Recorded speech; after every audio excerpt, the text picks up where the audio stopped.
Welcome to Target Market Insights, the multifamily and marketing podcast. Each week, John Kasman interviews multifamily and marketing experts to teach you how to find the best places to invest, attract investors, and grow your portfolio. You are listening to Target Market Insights with your host, John Kasman. Hey, this is John Kasman, host of Target Market Insights, and I want to thank you for joining us for another great episode. If you are enjoying this show, do me one quick favor and leave us that 5-star rating and review, or give us some feedback. If there's something you want us to talk about or cover, please let us know so we can add that more value to the show and add more value to you as an investor. Now, today we've got a very special show. We're going to be talking to two good friends of ours, two tech guys who invest, Mr. Galang and Adam Ulery. All right. Kevin and Adam, I want you guys to both introduce yourself. I know you as the tech guys who invest, but Kevin, why don't you go first and maybe give us a little bit more background and context of who you are? Yeah, so I am like an average person. I have a 9-to-5 job where I sell software. I'm a sales engineer, so I do a lot of product demonstrations. Outside of work, I invest in real estate. Primarily, I focus on mortgage notes. I love the idea of being the bank. When you go to every city, the tallest buildings are always going to be the bank. And I like the idea of being able to control something, but not really own it. And it's such a great and interesting way to be an investor. And it blew my mind when I first learned about it. Outside of investing in mortgages, I love personal development. So I'm always reading, I'm meditating, I'm running, doing all those things like journaling, just because I want to be better than I was yesterday. Love it. Adam, tell us about yourself. John, thanks so much for having us on the show. Like Kevin, I describe myself as a regular guy. You know, I'm just a regular guy. Like Joe Walsh said, an ordinary average guy, right? I'm a family guy, big time. And I work also in technology. I'm a business agility consultant. So I help very large enterprises transform the way they do business. And I traditionally am in the software development space, although recently we've been kind of breaking out of that into other parts of the organization. But I've been in IT all of my career. And like Kevin, when I'm not working, I am investing in large multifamily. I'm a syndicator. I work with Dreamstone Investments, which is my team based here in Tampa and Atlanta. And we focus on buying large multifamily projects. No, I love it. Listen, thank you guys. It's great to have you on the show for a couple of reasons. One, you two guys have different paths. You know, you do something that's a little bit different. You know, Kevin, you're more on the tech sales side, you know, really, you know, doing that. And then from an investing, you're more on the note side. And then Adam, you're doing more apartment syndications, but also you're in software development, a little bit more on, you said business agility. I'm like, man, you were hitting us with like the technical terms because no one knows what the heck that means. But, you know, really understanding how to be nimble, how to adjust to, you know, changing climates, new offerings that come up, new competitive threats, things like that, just how to stay nimble as a business. So I want to really talk about you guys and how you came together and some of the things you're working on today. So one, you guys host the Tech Guys Who Invest podcast. How did you come to launch that enterprise? Yeah, so Adam and I actually met in a mastermind together, and we were both in this space where we wanted to learn more about how to invest in real estate. We both got a mentor at that mastermind, and our mentor at that time kind of just pushed us. He said, I think you guys would do really well with the podcast. And Adam and I connected. We had the chemistry.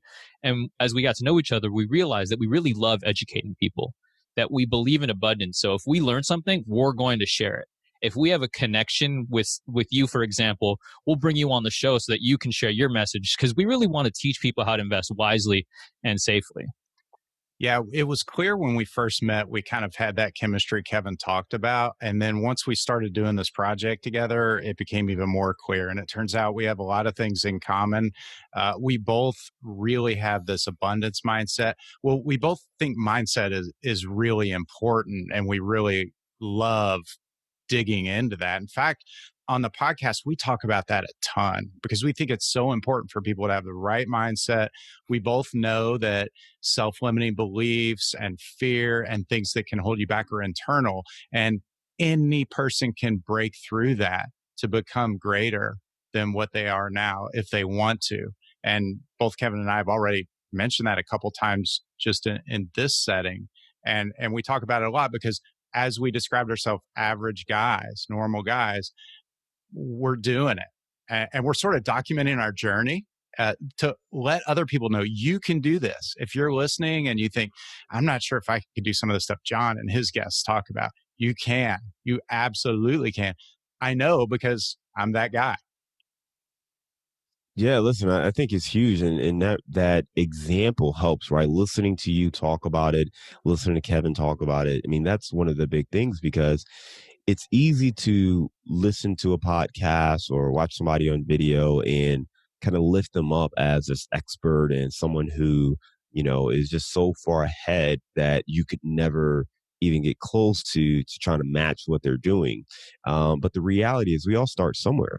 And, you gain that experience over time. You gain that experience through putting in the work. You build your confidence by analyzing deals, by looking at stuff, by, talking on a microphone and doing these interviews. You have to just go through that process if you're going to get better and to get more comfortable. It's not about being an expert. It's about getting started.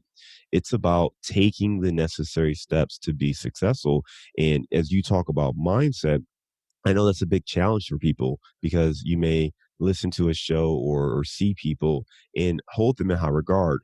What are some of your thoughts as far as people overcoming that belief to even get started? And I'm not necessarily saying, running straight to a show, but just the limiting beliefs to get started with investing or whatever that first step is to create the life that they envision for themselves. I would think, from my personal experience, is being honest with yourself about what the limiting beliefs are and where they're coming from. Are you afraid to get on a podcast or ask somebody to be a guest because you're afraid of rejection?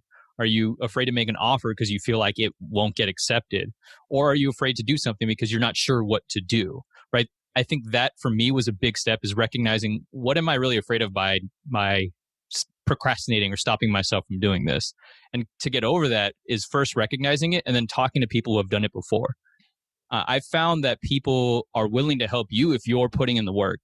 And I'll take you, John, for example. If I just said, hey, John, I want to invest in this apartment, I don't know what I'm doing.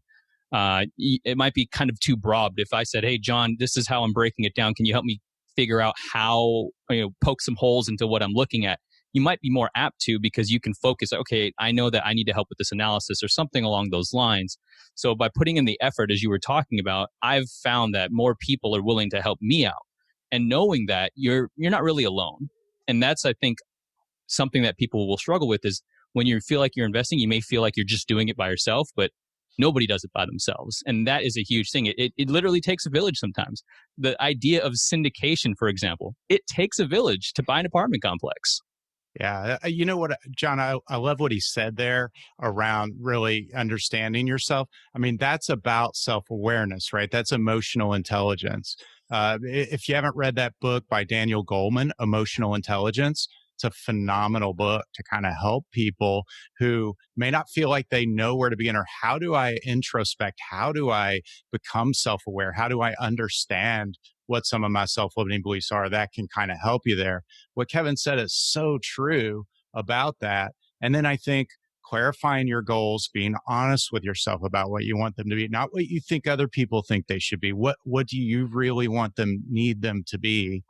And then beginning to align your actions to those goals and take action, some kind of action. Continue to take steps forward. It's so important to do that. Yeah, I think that's the big thing, right? You talked about, recognizing it, having that emotional intelligence to just stop and be honest with yourself. Why am I hesitating? Why am I not making that phone call? Why am I not submitting this offer? Why am I not underwriting this deal? You have to understand that. I think, Kevin, you talked about really, recognizing that you're not alone. And I think that's really important too, because a lot of times you can question yourself. Well, who am I to do this? Who am I to Yes. launch a podcast? Who am I to try to buy a 8-unit apartment building? I've never done that before. Why would they take my offer seriously? And you can say those things and you basically trip yourself up before you even start running. So you need to recognize you need to surround yourself with people who can help support you. And that could be anyone from, attending a mastermind like where you guys met, getting a mentor, a coach, or having a partner, going to meetups, listening to podcasts like this, and actually connecting with the guests afterwards, right? But how do you surround yourself with the people that can help you overcome those doubts? Because everyone has it. Everyone has those doubts when they're starting out. They do. And you just have to overcome it no matter what and take action. Kevin, I want to come back to you, right? Because one of those doubts is simple. It's investing. And people, when they're investing, they don't want to make a big mistake and lose money. How do you overcome that? I would say that for me, there's a fear with, for example, with performing notes, there's always a fear that a note can go non-performing and the borrower stops paying. And if COVID has shown us anything, that there are a lot of people, a majority of Americans out there that unfortunately are just one crisis away from not being able to make their mortgage payment. And you do the best due diligence that you can. You follow the process, but the results may not always be to your liking. And that's really life. If you follow the process, do the steps that the experts have laid out, you run it by your mentors. This is how I'm going to do it. Check with your network. You double, triple check everything. Something can still go wrong. And I'm not saying it's not terrifying, but that's just the reality of it. For example, with the performing note that I had, the borrower had paid early the entire year and then just paid today when the mortgage was due on the 1st. At first, I was kind of freaking out. I was like, wait, what's going on? What's the trend here? Did something happen? And then I was holding off before calling the servicer. And then eventually the payment came in this morning. So, you started to freak out a little bit like, wait, why is this going? What's happening here? But I did realize that, I have more than one resource to go to say, hey, what do you think I should do if this happens? So knowing that you have that network there is really comforting. But at the end of the day, I think it's really focusing on the process because you can't control the result. You can only control the actions leading up to the result. Yeah, and Kevin, to your point, it's the actions leading up to it, but it's also the resources to figure out what to happen if that worst case scenario takes place, right? If this person does stop paying, then what do you do? Okay, well, next step is this or that or this. And if you actually have no clue, well, guess what? You're not the first note investor in the history of the world, right? Exactly. So someone else has done it. You can find them. You can ask them what the steps are. There's probably an article if you just Google it. You now have Kevin as somebody you can reach out to. So there are things like that you can reach out and figure out that process.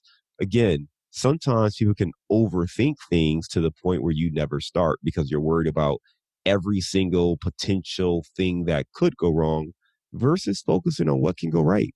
What if it does work out? What if you do get this note that's non-performing and you get it to be performing?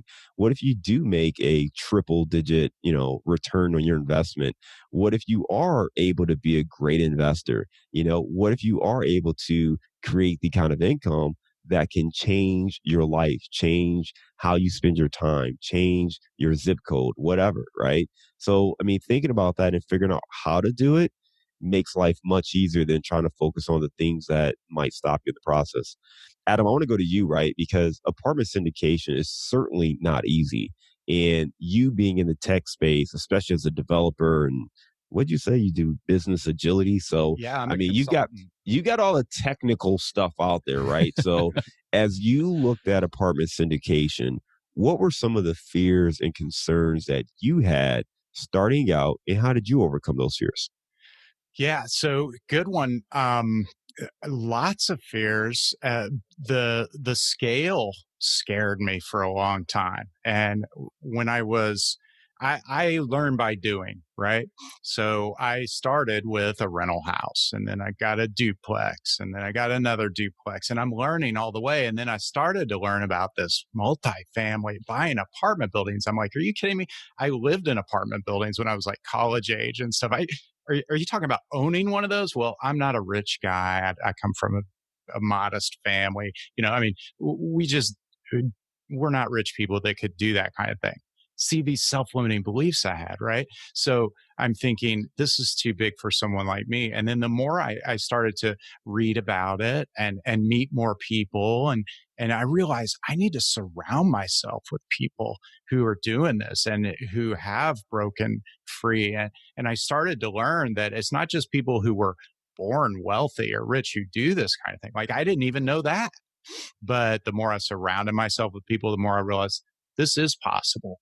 And then I started to realize it was possible for me. Well, what would I need to do something like that? Because it's all scary. I would need a team. And so I started to look for ways to put a team together or to join a team to be able to get something done. I was still thinking relatively small, though. I was still thinking like, a 10 or 12 unit would be fantastic. And it would, but now, like we just closed 100 units in Atlanta. I never thought I could say something like that. And it's a team thing, right? Like I rely on my team and I play to my strengths. So I do what I'm good at. I'm not good at analyzing the deals, really. I mean, yes, I can analyze a deal, but Viano can analyze a deal 5 different ways and run it through these stress models. And he's got these elaborate spreadsheets, and he could do that in half the time it would take me to just get through it. So he loves it. Let him do that. Right. Meanwhile, I love coming on podcasts, meeting new people, connecting folks, building relationships. So that's what I'm doing. Right. Nick, our other guy, he loves operations, project management. He's great at that stuff. Play to your strengths. I love it, Adam. And the thing that jumps out to me is, I love what you were saying earlier about where you started. Coming from a modest family, you lived in apartments. What? To own an apartment? You want me to own this? Yeah. Get out of here. And it is a big shift in mindset. And as you guys started to show, you talked about how important mindset is. It's critical because if you can't see it, you can't even go after it. You're not going to take a single step in that direction because you don't think it's possible. And what Adam, myself, Kevin, all the guests that we have on the show, we want you to understand that you can absolutely achieve it. Everyone that you see who's done it, they've done it through taking the right steps and process. And apartment investing or anything else for that matter, it's just the same process. You have to see it. You have to surround yourself with people who've done it, learn what the process is, break it down into digestible steps, and surround yourself with people who can help you with the things you're not that good at. I mean, you don't have to be perfect. You don't have to be able to find a deal, analyze deals, raise all the money, execute, be the property manager. You don't have to do all those things great. You can bring whatever skills you bring to the table and partner with others to go out and execute. So just really great insights there on what it takes to be successful as an investor. And it really starts with mindset. Speaking of that, 2 tech guys, of course, you guys are in the lab coming up with stuff. And I know you guys have been working on kind of an investor avatar. Talk to me a little bit about this, because this is more up my alley, right? This is more market research and profiling. So this is more in the marketing realm than tech world. But tell me a little bit more about what sparked you guys to go down this path and start to explain a little bit more about what this actually is. Yeah. So a lot of the marketing books that I've read too, one of the first things they talk about and the easiest people to market to are people like yourself, because you know what attracts you to a particular product or to a particular article headline. You click it for a reason. When you kind of analyze that, you're like, oh, okay, now I know how to get somebody's attention that's like me. Well, another way you can do it is solving a problem that you once had. And that's exactly what we tried to do with this, is because when I first started investing in real estate, I remember going Bigger Pockets and listening. I consumed all the podcast episodes that I could. And then you hear about everybody's got a niche. And within that niche, everybody can make money. But they have a very specific investor identity. So I once jumped from house hacking to mobile home parks to multifamily to single family. Then, you can do things with Airbnb. And I remember emailing you, John. It's like, have you heard about this? And if I look back at the things that I've asked you, there was a lot of me jumping around until eventually I settled on mortgages and note investing. And I think that when we created is a way to help people figure out, if I look into this particular asset, will this work for me? And then thinking about if you will really like it, because being an active investor, it's not easy. It takes a lot of work, takes a lot of focus, especially if you have a 9-to-5 job. You have to really, you kind of have 2 jobs if you're an active investor. So if you're miserable at your job and then you decide to pick an asset class that you're miserable in as well, then what's the point? So I think we have a little bit of that as well as far as the canvas that we created. Yeah, so clarifying your goals is super important. And then being able to focus on something, like Kevin said, is really important. If your focus is fractured, then your energy, you can't bring the full force of your energy to bear on what it is you need to be working on. From my day job, I work with a lot of executives and leaders in organizations who are trying to really understand their products and what they're bringing to market. Like I said, mostly software products, but they have the same issues, right? They want to do too many things at once, and we use some tools called canvases that help people really organize their ideas in a way that allows them to look at everything in one place and quickly make an assessment. So Kevin and I were kind of, brainstorming on this. We tried putting a little canvas together, and we loved the way it just kind of got all the important things around forming your investor identity in one place. And so that's what it is. The investor identity canvas helps you really see what's important to you. What are you going to enjoy? Where, kind of like what wouldn't work so well for you, and then just kind of test it out in a safe place on this document. No, I love it. So you guys have created this document that really helps someone, an investor, figure out both their goals, what their strengths are, and really what investment avenues they should really be considering. Kevin, I want to go back to, you talked about like emailing me and things like that.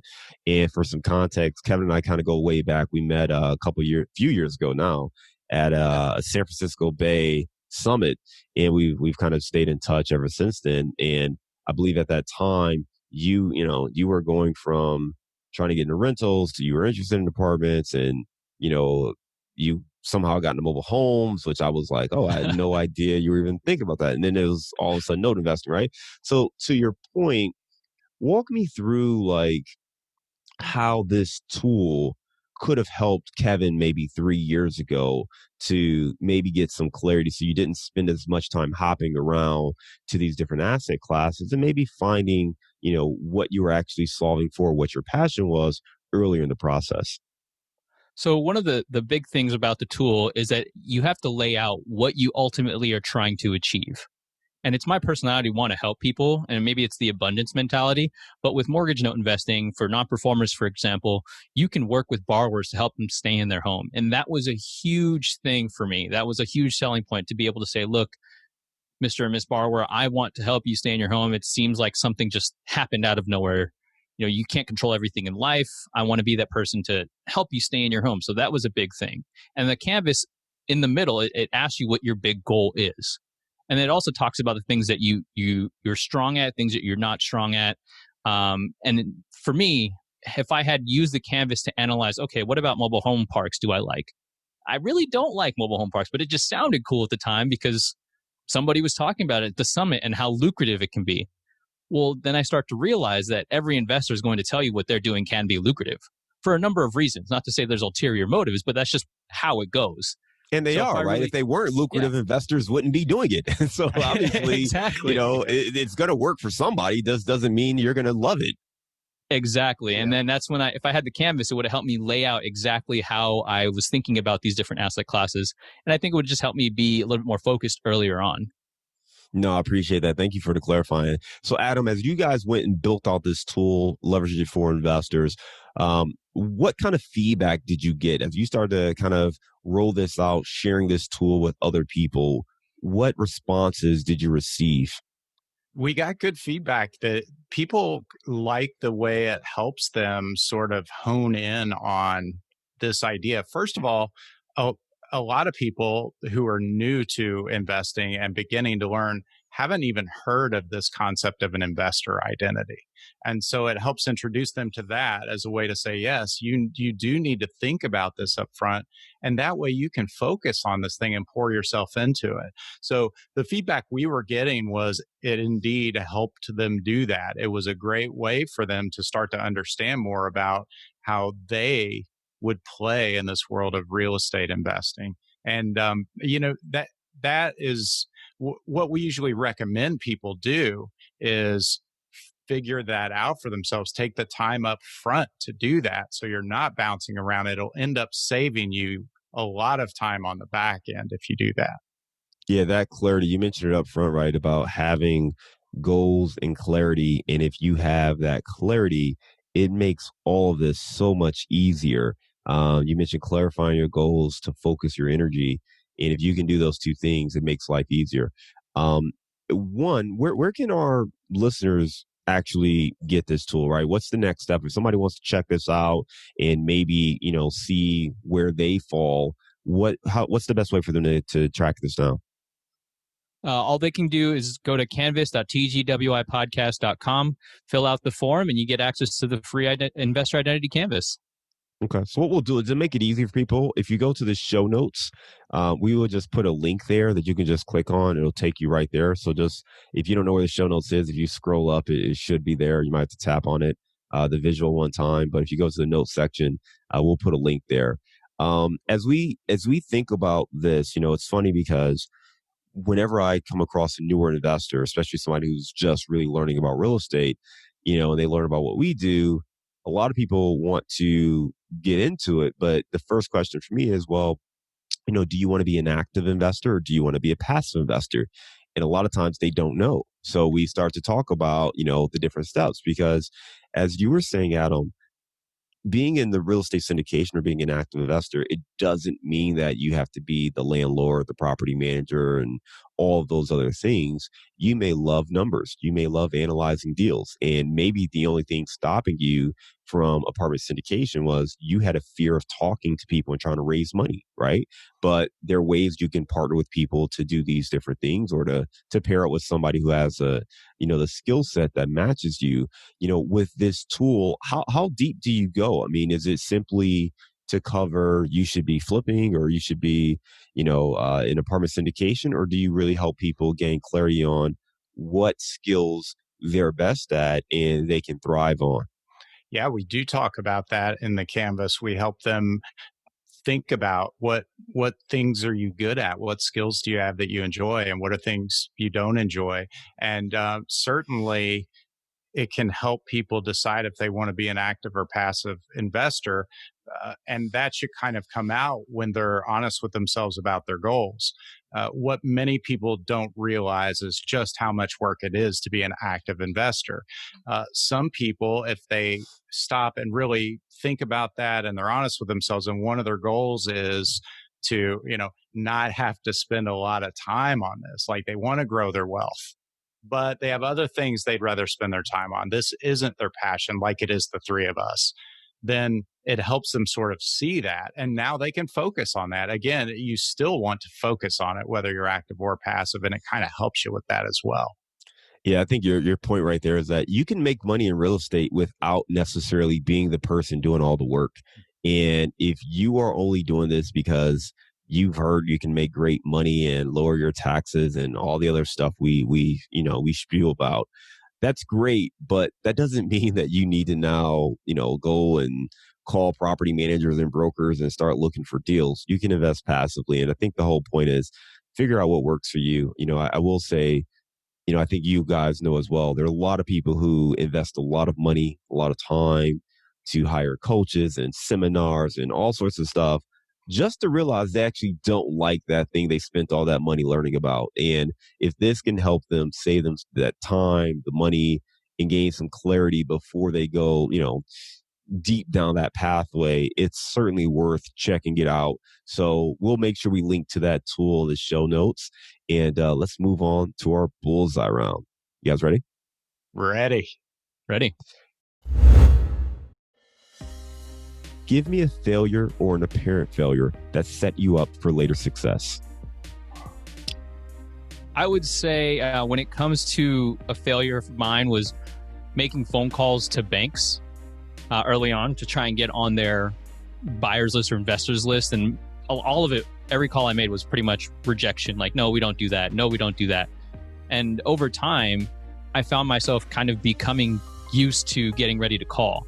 Before, when I first started, I would do everything, and I mean everything, before making a call. It's like, oh, the dishes need to get done. Oh, I should probably wash the shirt that I'm not going to wear for 2 years, because I don't know, I just don't have to call. I don't have to spend the time.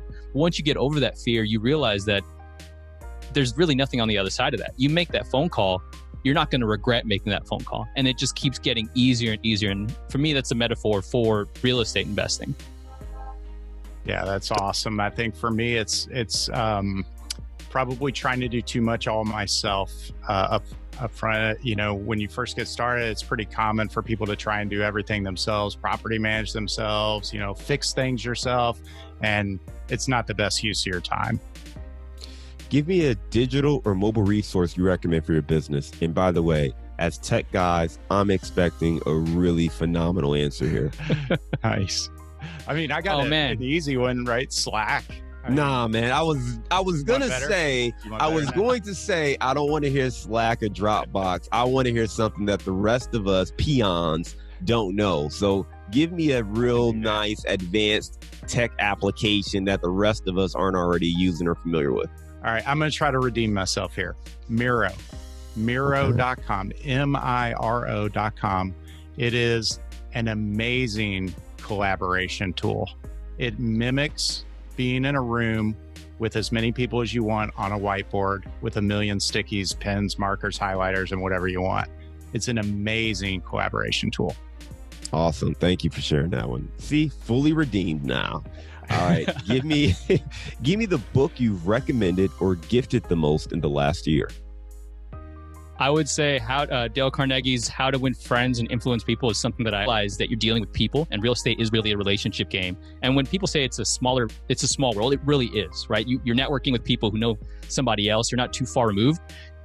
And you start to really be intentional about how you interact with people. It makes a big difference from a networking perspective. It keeps the idea of adding value to someone front of mind. And I got a lot of that from reading that book.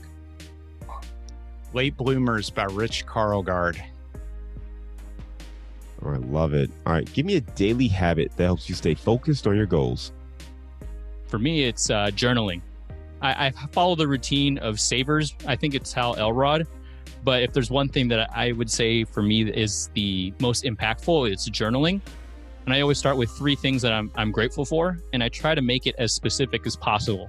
Maybe it's this, like the bird flying out of my window, or the fact that the humidity is broken in Tampa, that I can go out for a run and not feel like I'm dying, or something along those lines. And then I talk about the 3 things, speaking in the future tense, I will have accomplished this.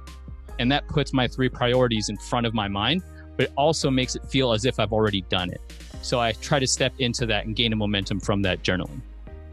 Yeah, for me, it's the Savers routine. I do it most mornings, the Savers routine by Hal Elrod. How long does it take you guys to do that routine? I do short ones. Usually each step is probably like 5 or 10 minutes for me on most mornings. Okay. It takes me about an hour. Got it. Okay. What's one thing you know now that you wish you knew when you were starting out? Nobody does it by themselves. That is probably a big thing. And you're not meant to be perfect, because you're learning something completely new. So the idea of trying to be perfect with everything you're doing as you're taking a step, and wanting to be perfect before you take that step will mean that you will never take a step. And I feel like the biggest step you will take is the one that you're about to take right then and there. Nice. Love that. Man, it's good quotable right there. Excellent. You can do this. Yes. All right. So you guys are both in Tampa. I want to hear from both of you. Give me the best place to grab a bite. I got to think about this one. I knew it was coming, so I'm really thinking about it. All right, we'll go to Adam first. There's a place called Oyster Catchers I really like a lot. It's high-end seafood. I would say one of the best meals I've had in recently I think it might be a Florida chain, but Meat Market. Went there with my girlfriend, and it was delicious. Awesome, man. 2 great options there. So anyone who's in the Tampa market, you just got 2 really good options to check out. Listen, Kevin and Adam, I really enjoy talking to you guys. It's great to see the process you guys have made, both with the investor avatar, you guys call it the investor canvas, and then the progress you all have made in your respective businesses. And the fact that you guys collaborate on, being tech guys who invest, running the podcast, but actually have very separate, business structures, I think is really compelling. It gives you guys different perspectives to connect and gain. And I think it's really important. My main takeaway from this was mindset is so key and so critical. If you can gain clarity on your goals, set up your days to be efficient, to focus on what success looks like, and remove those limiting beliefs one by one. If you are scared of making a phone call, ask yourself, why am I afraid of making this phone call? Get through it. Get whatever you got to do to get to the other side. Get to the other side. It's going to make your life a lot easier. The other thing is you don't have to do this all by yourself. You don't have to quit your job and try to, be this guy. You guys are still doing this on the side. Don't believe any of the hype or any of the BS. Like, work your day job as long as you possibly can. Get your business going here with your investing. And if it gets to the point where naturally it makes sense, by all means do that. But, just stay focused on your goals and your objectives and what you're trying to accomplish. Lots of great information here. Again, if anybody wants to check out that investor identity canvas, we will have that on the show notes. So you can just click there. Guys, just real quick, how can our listeners get in touch with you if they just want to learn more about, maybe Kevin with you with note investing, Adam with you with syndication? What's the best way to reach out? Yeah, for the note investing stuff, I also have my own separate podcast called Note Nuggets. And the idea there is to break down the note investing space just one nugget at a time. I feel like it's a bit more esoteric than, say, buying an apartment complex or single family. You can touch and feel an apartment. I guess you could taste it too if you really wanted to. Don't recommend it. But with mortgages, it's a bit different. It's a bit out there. So I wanted to really break down what I'm learning one bit and piece at a time. So you can check that out at notenuggets.com/podcast. And of course, the Tech Guys Who Invest, if you want to listen to how Adam and I are documenting our journey, tgwipodcast.com. Awesome. And for me, obviously at Tech Guys Who Invest, you can reach either one of us there. At Dreamstone, you can find me on our website, dreamstoneinvest.com. And you can reach me by email, adam@dreamstoneinvest.com. Kevin, Adam, absolute pleasure talking to you guys. Thank you for coming on Target Market Insights, the Multifamily and Marketing Show. Thanks so much. Thanks for having us.